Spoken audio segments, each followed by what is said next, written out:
केंद्रीय मंत्री अनुराग सिंह ठाकुर एक दिवसीय हमीरपुर के दौरे पर हैं। इस दौरान भोटा के एक निजी होटल में भाजपा पदाधिकारियों और कार्यकर्ताओं के साथ लोकसभा चुनाव को लेकर अहम बैठक की है। इस मौके पर भाजपा जिला अध्यक्ष देशराज शर्मा, पूर्व विधायक बलदेव शर्मा, जिला अध्यक्ष देशराज शर्मा सहित काफी संख्या में भाजपा पदाधिकारी एवं कार्यकर्ता उपस्थित रहे। इसके बाद केंद्रीय मंत्री अनुराग सिंह ठाकुर हमीरपुर जिला के बड़सर विधानसभा क्षेत्र में विकसित भारत संकल्प यात्रा के कार्यक्रमों में हिस्सा लिया। वहीं इस दौरान केंद्रीय मंत्री अनुराग सिंह ठाकुर ने 14 जनवरी को शुरू होने वाली राहुल गांधी की यात्रा पर तंज कसते हुए कहा कि कांग्रेस जब सत्ता में रही तो कश्मीरी पंडितों को न्याय दिलाने में पूरी तरह से असफल रही। कश्मीरी पंडितों को न्याय दिलाने की बजाय कश्मीर से खदेड़ने का काम कांग्रेस पार्टी ने किया है। अनुराग सिंह ठाकुर ने कहा कि कांग्रेस चुनाव हारने के बाद अब समाज को जाति और संप्रदाय में बांटने का काम कर रही है। अनुराग सिंह ठाकुर ने कहा कि न्याय दिलाने का काम केंद्र की मोदी सरकार ने किया है, जो हर वर्ग और संप्रदाय को एक साथ लेकर चल रही है। न्याय के पर्याय नरेंद्र मोदी जी हैं, जिन्होंने देश की जनता के साथ न्याय किया। जो सिख भाई बहने जो मांग कर रहे थे दंगों की, जो भुगतना पड़ा, उसका न्याय दिलाने के लिए तो एसआईटी का गठन किया, तो नरेंद्र मोदी जी की सरकार ने किया। भ्रष्टाचारियों से मुक्ति दिलाने के लिए भ्रष्टाचार मुक्त शासन देके न्याय नरेंद्र मोदी जी ने किया। गरीब गरीबी रेखा से बाहर आना चाहते थे तो 13.5 करोड़ गरीबों को, जरूरतमंदों को गरीबी रेखा से बाहर निकालने का कार्य पिछले 5 वर्षों में करके न्याय दिलाया। 4 करोड़ लोगों को पक्का मकान, 12 करोड़ को शौचालय, 13 करोड़ घरों को नल से जल देना और हर घर हर गांव को बिजली पहुंचाना, 60 करोड़ लोगों को 5 लाख का इलाज आयुष्मान भारत योजना में मुफ्त में देना और 80 करोड़ लोगों को अनाज पिछले 3 साल तो दिया, अब अगले 5 साल की गारंटी भी मोदी जी ने दी। ये होता है न्याय दिलाना। वो न्याय क्या दिलाएंगे जो टुकड़े टुकड़े गैंग के लोगों को अपनी पार्टी में शामिल करते हैं, जो जाति के नाम पे देश को बांटने का प्रयास करते हैं, जो चुनाव हारने के बाद क्षेत्रवाद की बात करते हैं। वो न्याय क्या दिलाएंगे जो चीन के एजेंट जिनके साथ काम करते हो, जो डोकलाम की घटना के समय भी चीन के लोगों के साथ दिखते हो। वो न्याय क्या दिलाएंगे जिनकी पार्टी को और उनके नेताओं को बल सोरोस जैसे व्यक्ति करते हो। वो न्याय क्या दिलाएंगे जो अपने ही देश के खिलाफ काम करने वाली ताकतों के साथ हाथ मिलाते हो।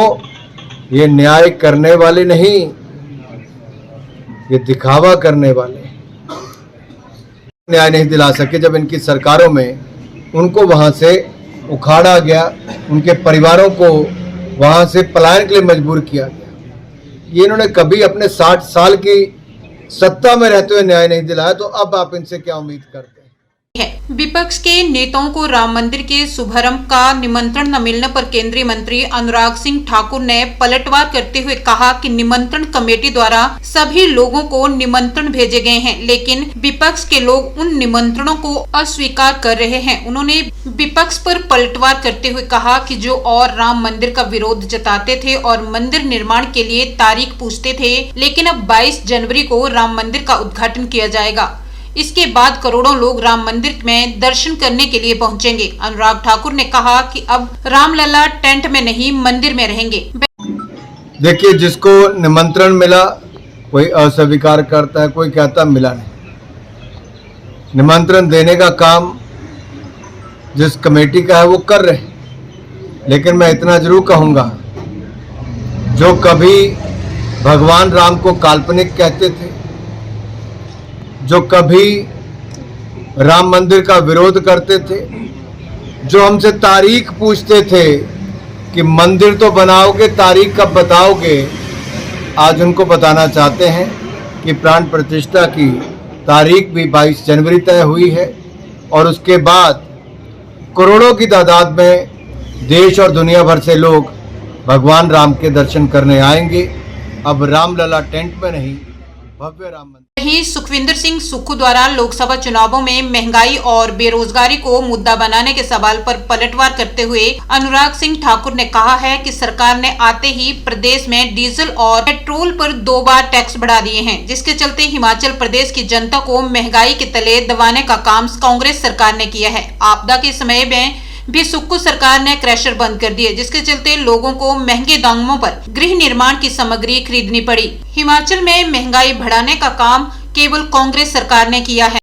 मैं धन्यवादी हूं, आपने विषय उठाया। जैसे ही हिमाचल प्रदेश में कांग्रेस की सरकार बनी, ये आम जनता को राहत तो क्या देनी थी, इन्होंने पेट्रोल और डीजल पर 1 बार नहीं 2 बार टैक्स लगाकर जनता पर बोझ डाला। जब पूरे प्रदेश में भयंकर बाढ़ से तबाही मच रही थी, तब ये तेल के दाम बढ़ा रहे थे, रेता बजरी के क्रशर बंद कर रहे थे। और आज भी मार्केट में जाकर दाम देखिए, अगर हिमाचल प्रदेश में दाम बढ़े हैं तो कांग्रेस की सरकार आने के बाद, जबकि उससे पहले जब भाजपा की सरकार केंद्र और प्रदेश में थी तो 2 बार केंद्र सरकार ने दाम कम किए और 2 बार प्रदेश की भाजपा की सरकार ने दाम कम किए। ये अंतर है। ये महंगाई का बोझ अगर कोई किसी ने डाला तो कांग्रेस ने हिमाचल प्रदेश की जनता पर डाला है।